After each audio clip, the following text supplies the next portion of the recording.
Assalamualaikum warahmatullahi wabarakatuh. Alhamdulillahi ala ihsanih wa syukru lahu ala taufiqihi wa amtinanih.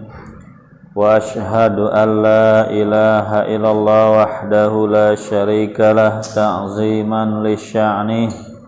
Wa ashhadu anna Muhammadan abduhu wa rasuluhu ad-da'i ila ridwanih. Allahumma salli wa sallim wa barik ala sayyidina wa maulana Muhammad wa ala alihi wa ashabihi wa ikhwanih. Allahumma nawwir qulubana binuri hidayatika kama nawwartal arda binuri syamsika abadan abadan birahmatika ya arhamar rahimin. Rabbi shrah li sadri wa yassir li amri wahlul 'uqdatam min lisani yafqahu qawli. Rabbana zidna ilman nafi'a warzuqna fahma wasi'a wa amalan mutaqabbala. Jamaah salat maghrib yang dirahmati oleh Allah subhanahu wa ta'ala, alhamdulillah di malam hari ini kita bisa berkumpul kembali dalam rangka thalabul ilmi, mencari ilmu, karena mencari ilmu itu merupakan kewajiban bagi setiap muslim dan muslimat. Tema pengajian malam hari ini masih seputar fikih mahram. Jadi menuntaskan kajian tentang fikih mahram. Sebagaimana yang sudah dijelaskan, mahram ada 3. Ada mahram karena apa, Pak? Apa enggak? Mahram ada 3. 1, mahram karena nasab. 2, mahram karena pernikahan. 3, mahram karena persusuan. Yang dimaksud mahram itu orang-orang yang haram dinikahi. Mereka itu haram dinikahi. Karena mereka haram dinikahi, maka juga punya konsekuensi lainnya. Seperti apa? 1, konsekuensi yang udah pasti haram dinikahi mahram itu. Yang kedua, boleh melihat sebagian auratnya. 3, boleh berduaan. Lagi 4, boleh bepergian bersama. Apa lagi? 5, kalau bersentuhan kulit boleh bersentuhan. 6, kalau bersentuhan kulit wudunya tidak batal. Ini nge-refresh dulu ya. Jadi mahram itu orang yang haram dinikahi. Konsekuensinya tadi ya, yang 6 tadi atau 7. Nah, istri kita ini mahram bukan? Nah, berarti belum nyampe-nyampe ini. Ya. Hah? Istri mahram bukan? Bukan, kan mahram itu apa tadi?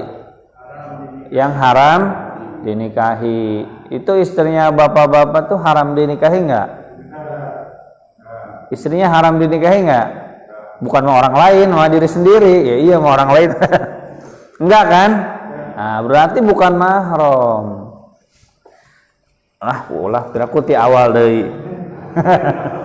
Diputar aja rekamannya ya, rekaman pengajiannya ya. Nah, kita ini udah selesai Pak pembahasan mahram tuh. Apa pengertian mahram? Siapa saja mahram karena nasab? Siapa saja mahram karena persusuan? Siapa saja mahram karena pernikahan? Itu udah lewat, udah selesai ya. Nah, sekarang kita ini mau ngebahas ada wanita, dia bukan mahram, Mbak. Bukan mahram. Bukan ibu kita maksudnya. Bukan bibi kita, bukan nenek kita, bukan anak kita, bukan mertua kita, bukan menantu kita, bukan saudari sepersusuan kita, bukan ibu sepersusuan kita. Intinya bukan mahram baik dari jalur nasab, nikah ataupun susuan. Bukan itu semua, tapi haram dinikahi. Jadi ini nyambung pelajaran mahram. Abis mahramnya tuntas penjelasannya. Ya, walaupun belum tentu masuk semua. Nah, sekarang wanita yang haram dinikahi tapi dia bukan mahram, ya. Yang pertama siapa? Yang pertama yaitu wanita yang tidak boleh dinikahi bersamaan. Siapa? Wanita yang tidak boleh dimadu, dinikahi, dipoligami dalam masa waktu bersamaan, dalam pernikahan masa yang sama, masa pernikahan yang sama. Siapa contohnya? Kakak, adik. Sebenarnya bahasa yang pas mah saudarinya istri, ya, saudarinya istri, bisa kakaknya atau adiknya. Nah, itu nggak boleh Pak dipoligami beserta dengan saudarinya. Bini kita ini saudarinya, ya, bini kita kan saudarinya. Ya bini kita nikahi saudarinya gitu. Berarti kan bini kita itu saudarinya. Nah, kita nggak boleh mempoligami seorang perempuan istri kita dengan saudarinya. Padahal ya, ipar itu mahram bukan? Ipar mahram bukan? Bukan. Kan judulnya juga haram dinikahi tapi bukan mahram. Haram dinikahi tapi bukan mahram. Kalau ibu kita haram nggak kita nikahi? Kenapa? Karena mahram. Mahramnya apa? Mahram karena nasab. Nah, ini ipar bukan mahram kan? Ipar tuh orang lain Pak. Nggak boleh satu rumah dengan ipar tuh Pak. Nggak boleh. Ya, ipar adalah maut, nggak boleh ya. Kecuali iparnya perempuan. Bapak-bapak punya kakak atau adik perempuan. Nah, tinggal di rumah bareng sama istri kita nih, boleh nggak? Boleh. Kenapa? Karena sesama perempuan. Yang dilarang tuh ipar yang lawan jenis. Kita punya saudara laki-laki, ya, baik kakak atau adik. Kita tinggal di rumah kita nih, berarti kan serumah sama siapa? Sama istri kita kan? Gak boleh itu, ya, gak boleh karena bukan mahram. Paham ya? Nah, istri punya saudaranya laki-laki, Berarti ipar kita nih yang laki-laki, boleh nggak tinggal serumah? Boleh. Kenapa? Karena ya saudaranya kan? Boleh. Nah, kalau dia istri kita nih punya saudari perempuan, nggak usah pusing mikirin kakak sama adik. Bahasanya saudari aja ya. Saudarinya boleh nggak tinggal di rumah kita nih serumah? Nggak boleh. Kenapa? Ya karena dengan kita suaminya istri kan lawan jenis. Nah itu ipar yang nggak boleh tuh. Istri kita bawa saudarinya atau kita bawa saudara kita, nggak boleh. Tapi kalau yang satu jenis kelamin, kita bawa adik saudari perempuan, dia bawa saudara laki-laki, itu nggak masalah ya. Nah, kembali ke laptop, kembali ke tema. Yang haram dinikahi itu adalah, yang haram dinikahi tapi bukan mahram adalah ipar ya. Ipar itu haram dinikahi bersamaan dengan saudarinya. Kalau mau gimana? Pilih salah satu. Bang, pilih aku atau dia gitu. Mau naik ranjang atau turun ranjang. Nggak boleh bersamaan, haram. Kalau dinikahi juga, nah jadinya nggak sah nikahnya, zina. Terus siapa lagi selain ipar? Bibi istri, bibi istri, bibinya istri. Istri kita punya bibi. Nah, nggak boleh juga Pak. Kita nikahin bareng. Bibinya, ya kali aja bibinya masih muda gitu ya. Kita nikahin tuh bibinya. Ama keponakannya. Berarti istri kita kan ponakannya ya. Nggak boleh bareng di poligami. Nggak boleh. Haram. Nggak sah nikahnya. Kecuali pilih salah satu, diceraikan dulu salah satu. Oh maksudnya istri bini ini ceraiin dulu, baru pilih bibinya. Terus siapa lagi? Apa lagi? Keponakan istri. Istri, kebayang nggak Pak? Istri punya ponakan?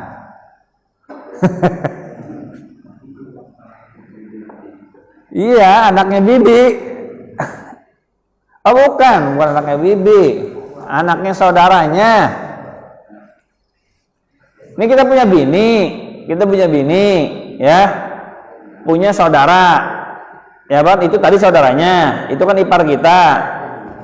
Bini kita punya bibi, berarti kan saudaranya ayah ibunya, ya. Nah itu bibi kan. Istri punya ayah dan ibu, ayah dan ibunya punya saudara. Nah itu kan itu bibinya istri. Nah terus sekarang keponakannya, berarti keponakan itu siapanya istri? Anaknya saudara. Bini kita punya saudara, saudaranya punya anak. Nah itu namanya keponakan istri. Keponakan istri yang perempuan tentu konteksnya ini ya, bukan yang laki-laki. Nah itu haram dinikahi sama kita Pak, nggak boleh. Haram dinikahi sama kita bersamaan dengan bibinya, bener nggak? Ya kan dia keponakan, berarti kan istri kita tuh bibinya, ya kan? Ini harus terbiasa dengan istilah-istilah ini Pak ya. Itu. Jadi 3 orang Pak yang haram dihimpun bersama, ya. 4, satu lagi. Saudari sepersusuan istri. Istri punya saudari. Saudari sepersusuan, bukan saudari asli. Jadi ada bayi yang pernah sama-sama menyusu kepada ibu yang sama. Bini kita sama perempuan ini dulu waktu bayinya menyusu kepada ibu susu yang sama. Berarti bini kita nih sama perempuan ini namanya saudari seperguruan, sepersusuan. Nah, itu saudari sepersusuan juga haram dinikahi bersamaan dengan istri. Coba berapa? Ada berapa? 4. Siapa aja yang haram dinikahi bersamaan poligami dengan istri? 1, saudarinya istri. Ini fokusnya ke istri ya. Kalau fokus ke kita nyebutnya ipar gitu tuh, Pak. Gini, kenapa suka bingung istilah-istilah begini? Karena dalam diri kita itu ada banyak sebutan. Saya nih, Pak, saya ini ada orang nyebutnya suami. Itu dilihat dari siapa? Istri. Saya dilihat sebagai kakak. Kata siapa? Kata adik saya. Saya disebut anak. Siapa yang ngelihatnya? Bapak saya. Saya disebut paman. Kata siapa? Tuh. Sebenarnya saya itu siapa? Bener nggak? Tergantung orang yang melihatnya siapa, kan gitu ya. Nah, sekarang kita mau ngomongin ipar. Itu bahasa dari kita. Tapi kalau bahasa dari istri adalah saudari istri. Oke, 1 saudari istri. Terus yang kedua, keponakannya istri. Ya, ketiga, bibinya istri. Keempat, saudari sepersusuan istri. 4 orang ini bukan mahram, Pak. Orang lain, Pak, dari sisi kita ya, bukan mahram. Kalau dari sisi istri ya bukan mahram, sama-sama perempuan kan gitu. Bukan mahram kita, Pak. Kita ini sebenarnya boleh, Pak, nikahin ipar tuh boleh. Kita ini sebenarnya boleh nikahin bibinya istri, karena bibinya istri itu bukan bibi kita, betul? Ya, keponakannya istri juga bukan ponakan kita, Pak. Sebenarnya boleh kita nikahin. Termasuk saudari perempuannya istri juga bukan saudari kita, boleh kita nikahin. Cuman kalau untuk dipoligami nggak boleh, harus pilih salah satu. Nah, berarti mereka itu bukan mahram tapi haram dinikahi. Bisa dipahami? Nah, itu yang pertama, 1. Tapi pengajian ini habis paham mahram ya. Fikih mahram karena nasabnya udah paham. Mahram karena pernikahannya udah tahu. Mahram karena persusuannya juga tahu. Nah, itu kalau itu udah tahu 3 itu, udah paham, masuk, baru pembahasannya ke sini. Itu. Nah, yang kedua sekarang. Wanita yang ditalak 3. Wanita yang ditalak 3 siapa?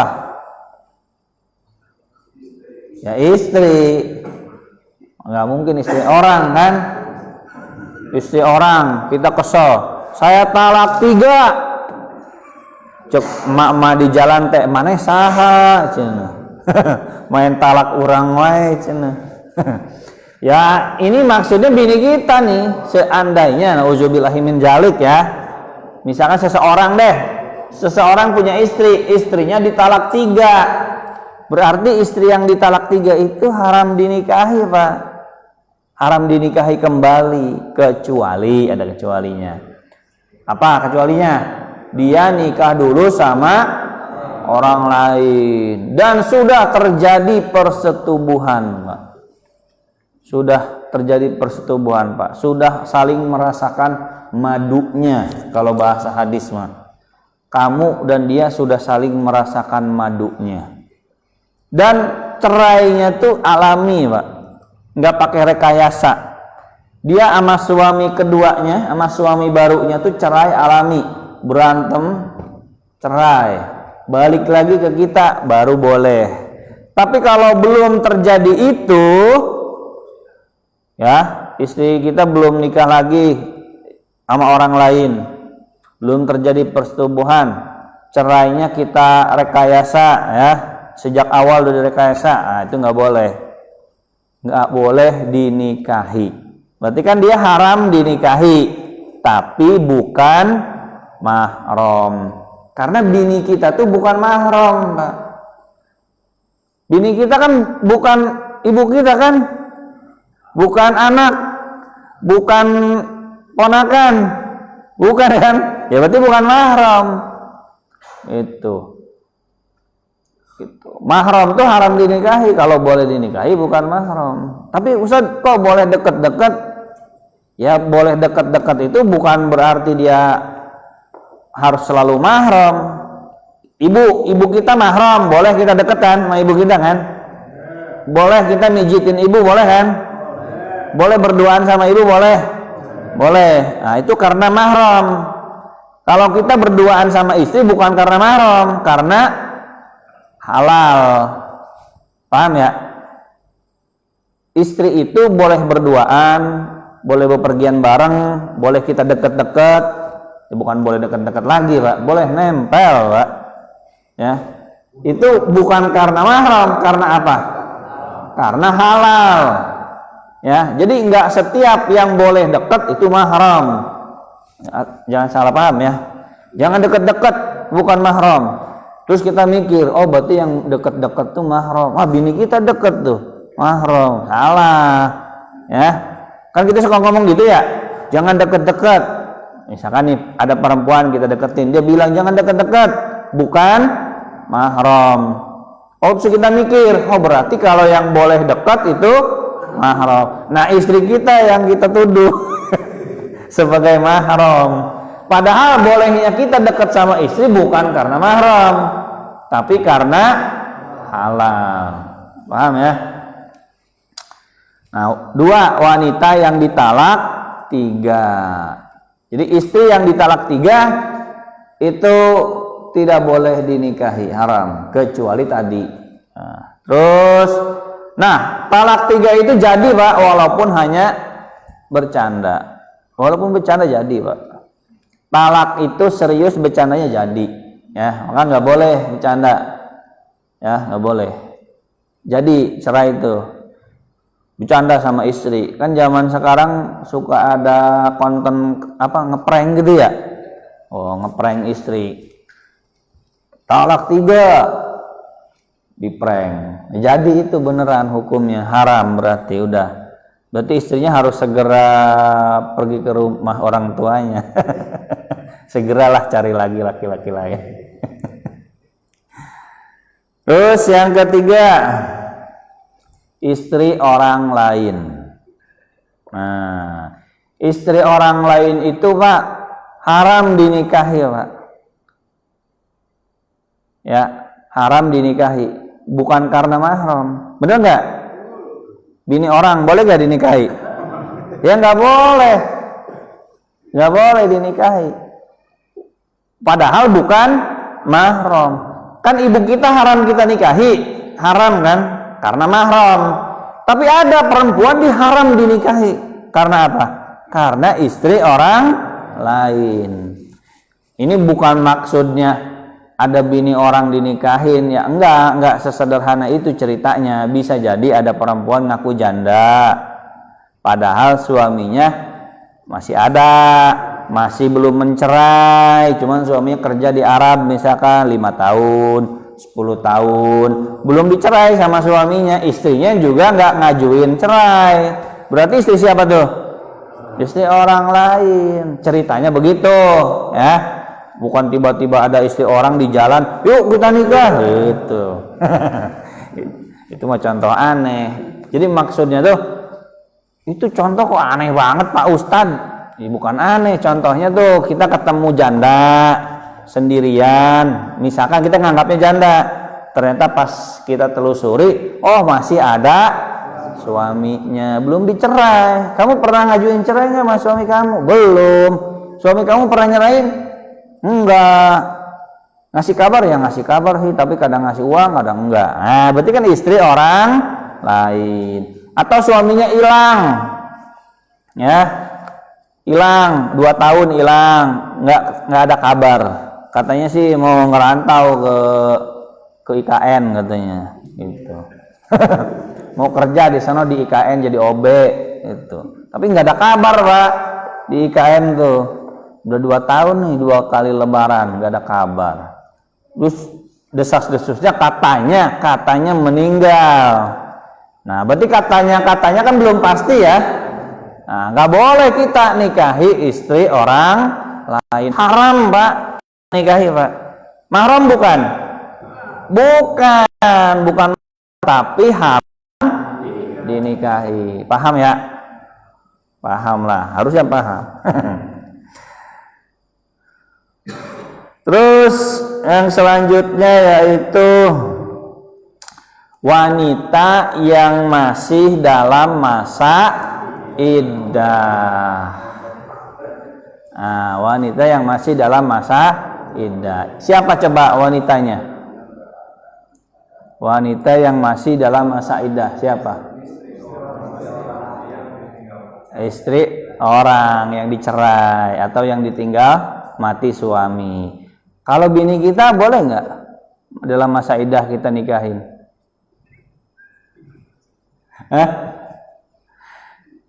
Ya, namanya masa iddah berarti belum cerai. Pertanyaannya aja udah salah kan ya. Masa iddah itu berarti masih istri kita. Maksudnya saya mau nanya nih, kan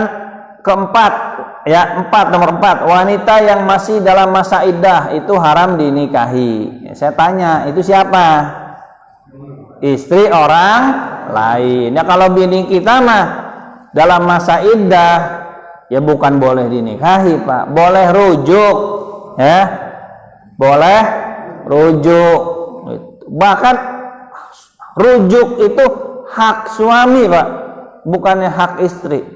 Kata suami, mohon maaf ya, Abi salah, Abi pengen rujuk. Ya istri harus rujuk, Pak. Ya kecuali habis dijenggutin, habis ditendang, di smackdown gitu ya. Ya itu mah istrinya ya berhak nggak mau balik lagi ya. Tapi kalau cuma ribut biasa, nah, maka rujuk itu hak suami. Istrinya nggak setuju juga tetap harus rujuk, Pak. Ya, cuman lain halnya kalau istrinya ngadu ke pengadilan, nggak mau, saya nggak mau rujuk sama kamu mah bokek, nggak ada duitnya misalkan. Mending nikah lagi saya sama orang lain.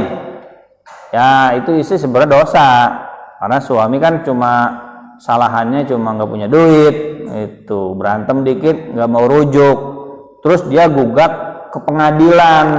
Ya udah deh kalau kayak gitu mah ya, nanti pengadilan tuh hakim yang mutus, kata hakim tuh dikabulkan misalkan, ya udah selesai. Kalau kata hakim tidak dikabulkan, ya udah berarti balik lagi jadi bini kita gitu, Pak. Nah ini berarti yang dimaksud wanita yang masih dalam masa iddah adalah istri orang lain. Berarti dipastikan dulu, Pak, masa iddahnya habis. Kamu udah cerai belum mas suami? Udah. Kapan? Sebulan lalu. Oh berarti masih suami orang, belum bisa dilamar. Masih istri orang, salah ngomong.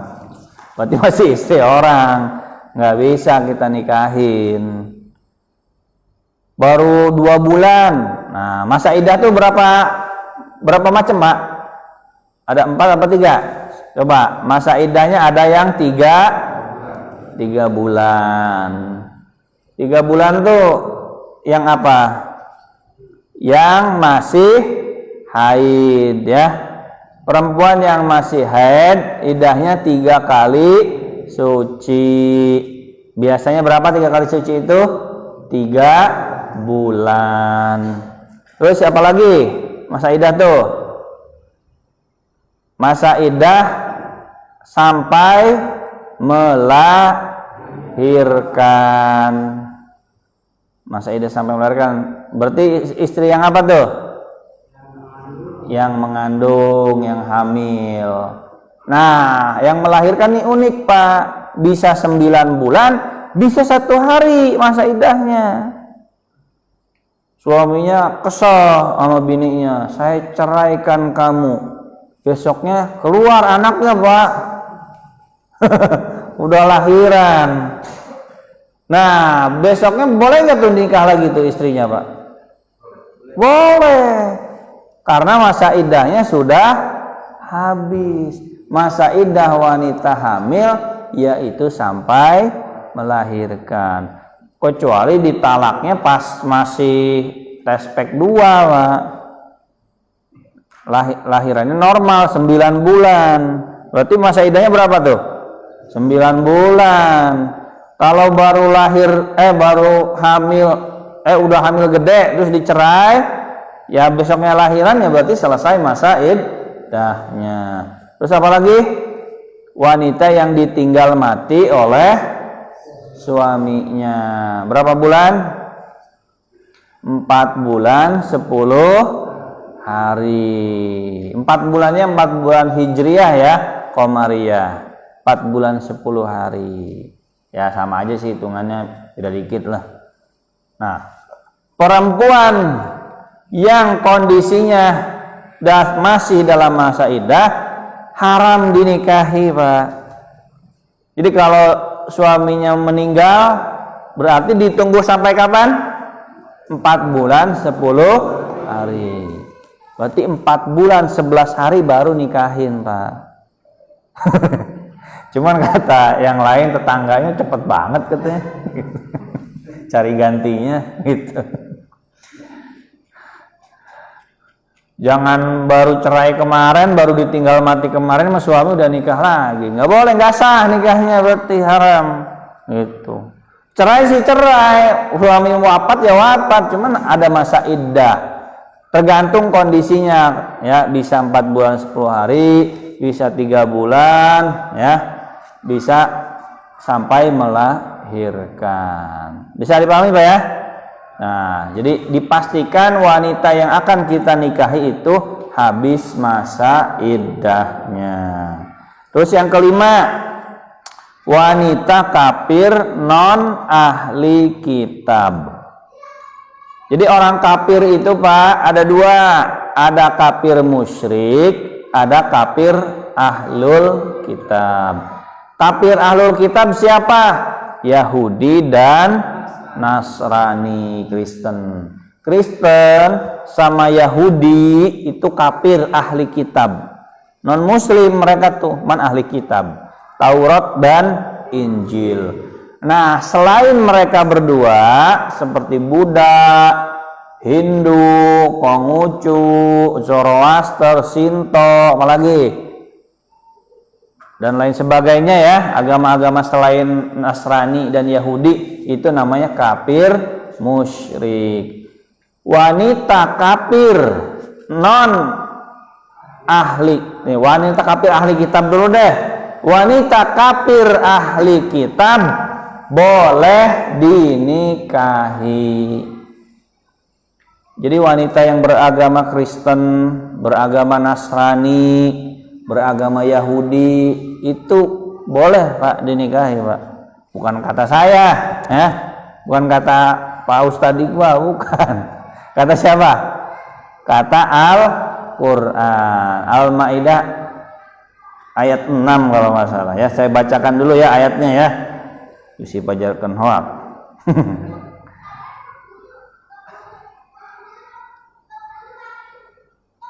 Nih ayatnya saya nggak hafal.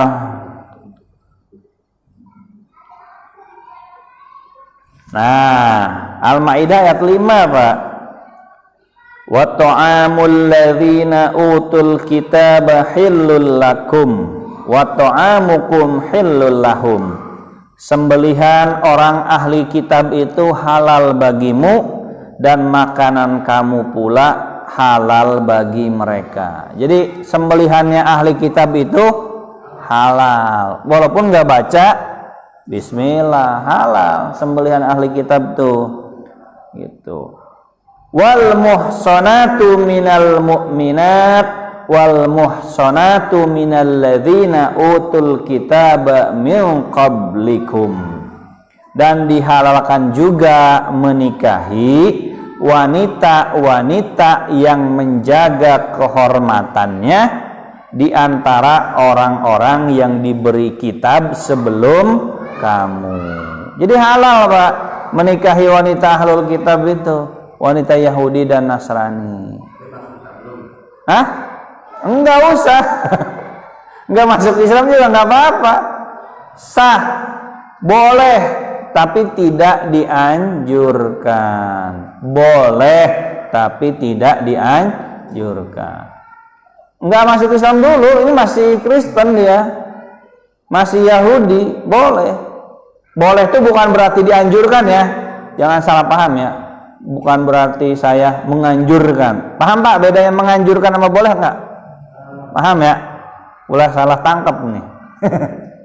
Boleh, tapi tidak dianjurkan. Itu. Cuma kalau di Indonesia fatwa umumnya katanya mazhab Syafi'i, ahlu kitab zaman sekarang tuh nggak ada, nggak boleh nikah sama ahlu kitab. Ahlu kitab yang boleh itu ahlu kitab zaman dulu menurut mazhab Syafi'i.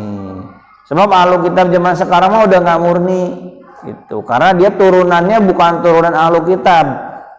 Sebelumnya misalkan Cina kan bukan ahlu kitab kan, mu'alaf di generasi nenek mu'alaf itu maksudnya mu'alaf ahlu kitab, masuk ke Kristen ya, masuk ke Kristen, terus anaknya Kristen, cucunya Kristen. Nah ketemu sama kita tanya, kamu ahlu kitabnya sejak kapan?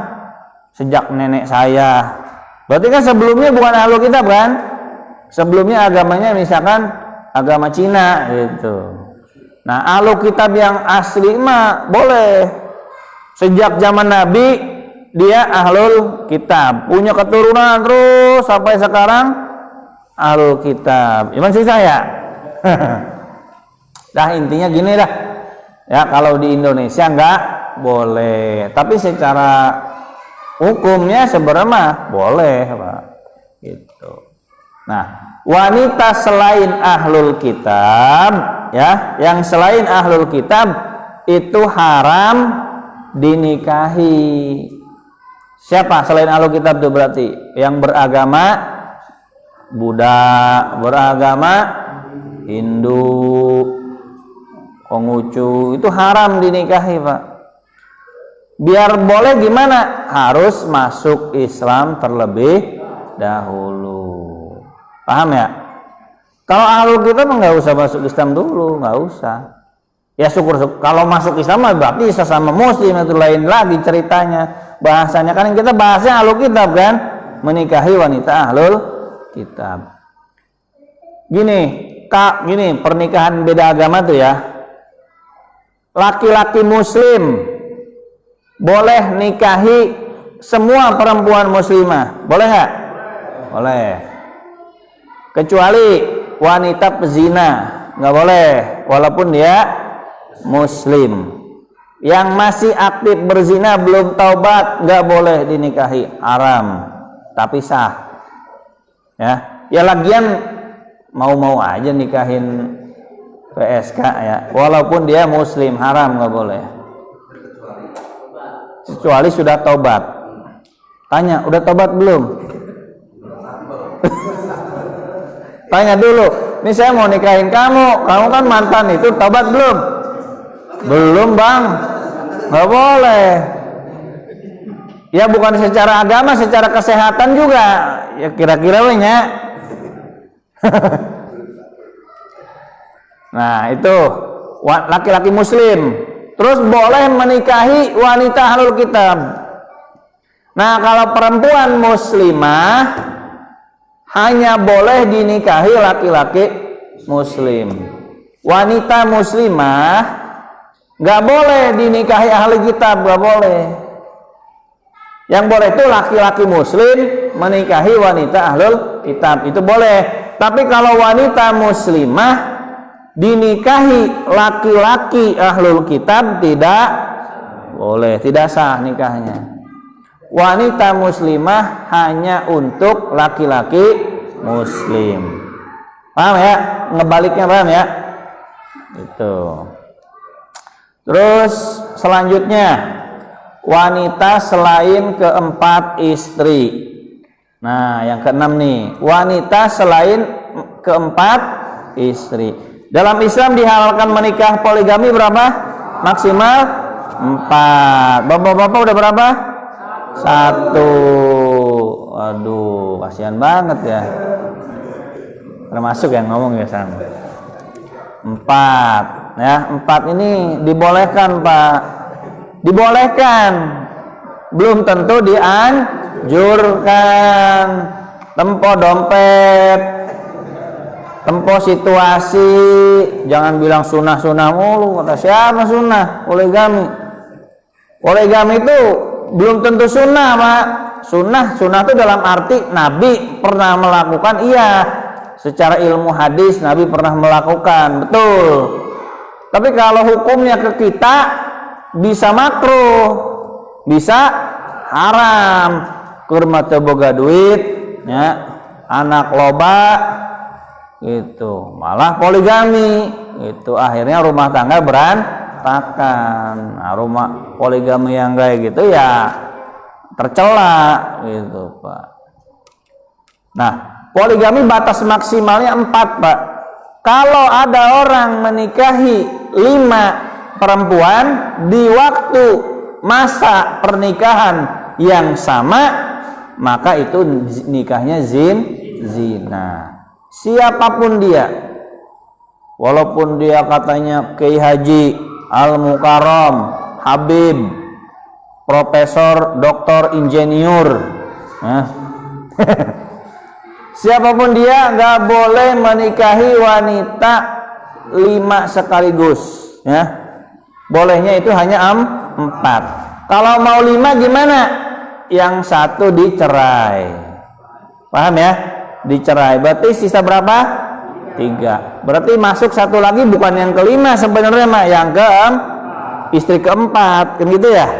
Cuman kesebutnya kelima karena kan urutannya 5 gitu ya. Tapi nikahnya sebenarnya istri keempat, paham Pak ya? Gitu. Jadi bongkar pasang yang boleh tuh, bukan 5 sekaligus. Ini bini saya 5-5-nya, berarti zina.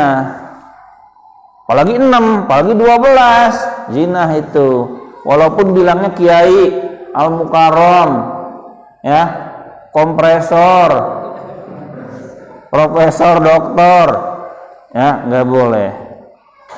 Terus yang ke-7, dikit lagi, wanita yang berstatus mula'anah. Wanita yang berstatus mula'anah, maksudnya wanita yang kita tuduh zina, kita laknat dia. Jadi ada perempuan, bini seseorang mendapati istrinya berzina, tapi kan nggak punya 4 saksi. Nuduh zina itu Pak, dalam Islam harus ada 4 saksi Pak. Kalau cuma gosip-gosip doang itu namanya qadzab. Qadzab itu apa? Nuduh zina, dicambuk Pak 80 kali Pak. Si anu zina, apa? Saya ngelihat dia turun masuk hotel. Hotel apa? Hotel Merkur misalkan. Itu kan cuma turun dari parkiran kan, bukan ngelihat zina kan. Nah itu berarti nuduh, fitnah, itu qadzab. Kalau nggak bisa mendatangkan 4 orang saksi, berarti dicambuk 80 kali yang nuduhnya Pak. Nuduh zina itu harus ngelihat langsung terjadinya persetubuhan, disaksikan oleh 4 orang sekaligus. Kenapa? Kok susah amat sih? Ya memang susah Pak, nuduh zina tuh nggak boleh sembarangan. Saya lihat dia ngeboncengin perempuan seksi, ya itu kan ngeboncengin doang, ya. Saya lihat dia ngobrol di kosan, ya itu kan ngobrol di kosan, belum tentu zina kan? Nggak boleh fitnah. Mendatangkan 4 orang saksi bersama-sama ngelihat zina tuh, melihat persetubuhan, melihat masuknya kemaluan laki-laki ke kemaluan perempuan bersamaan 4 orang, baru itu namanya saksi. Paham Pak ya? Kalau nggak punya saksi ya kan nggak mungkin kan, ya makanya nggak boleh nuduh udah kalau nggak ada saksi. Nah, ada orang mergokin istrinya zina, didobrak pintu zina, benar berduaan sama laki-laki, tapi dia nggak punya 4 saksi. Nah, maka nggak boleh nuduh zina. Itu suaminya Pak. Ini bukan kata saya nih, kata Al-Quran ya, gitu Pak. Kata saya lagi dibilangnya. Ada ayat Qur'annya nih ya. Walladzina yarmuna azwajahum wa lam yakul lakum syuhada illa anfusuhum fasyahadatu ahadihim arba'u syahadatin billah innahu laminas shadiqin. Artinya ya, dan orang-orang yang menuduh istrinya berzina padahal mereka tidak dapat mendatangkan saksi-saksi kecuali diri mereka sendiri, maka persaksian orang itu ialah 4 kali bersumpah karena Allah sesungguhnya dia benar, dan sumpah yang kelima bahwa laknat Allah atasnya jika dia termasuk orang-orang yang berdusta. Kamu nuduh bini kamu zina, mana saksinya? Nggak ada. Ya udah, berarti kamu sumpah 4 kali. Demi Allah benar istri saya berzina 4 kali. Yang kelima itu demi Allah, jika saya bohong laknat Allah atas saya. Nah udah sumpah tuh ya, berarti dia terbebas dari hukuman cambuk. Kalau dia nggak bersumpah begitu, berarti dia nuduh bininya zina. Nah setelah suaminya bersumpah begitu, tinggal istrinya. Berani nggak sumpah 4 kali? 1 kali sumpah bilang dia benar, suaminya yang bohong. Kalau si istrinya nggak berani, saya nggak berani sumpah, ya berarti istrinya benar. Istrinya berani, udah saya berani juga sumpah, demi Allah saya tidak berzina 4 kali. Demi Allah, yang kelimanya nih, sesungguhnya suami saya bohong. Kalau saya yang dusta, maka saya kena laknat. Tapi kalau dia yang dusta, dia yang kena laknat. Ya udah, berarti seri. Nah, ketika seri, berarti kan suaminya enggak dihukum cambuk, enggak dihukum qazaf, menuduh zina, istrinya enggak dihukum rajam, ya. Kan seri itu berarti kan. Nah, ketika seri begitu, si istri tercerai selama-lamanya. Gak boleh menikah kembali. Paham Pak? Habis itu tuh baikan lagi, misalkan seminggu kemudian baikan lagi. Gak boleh, udah pisah sono selama-lamanya. Berarti dia tuh haram dinikahi tapi bukan mahram. Paham gak? Nah, jadi istri yang dilaknat karena kita nuduh zina. Terus 7 udah selesai. Nah demikian, mohon maaf apabila ada kesalahan dalam penjelasan atau dalam kata-kata. Hadanallah wa iyyakum ajmain. Wassalamualaikum warahmatullahi wabarakatuh.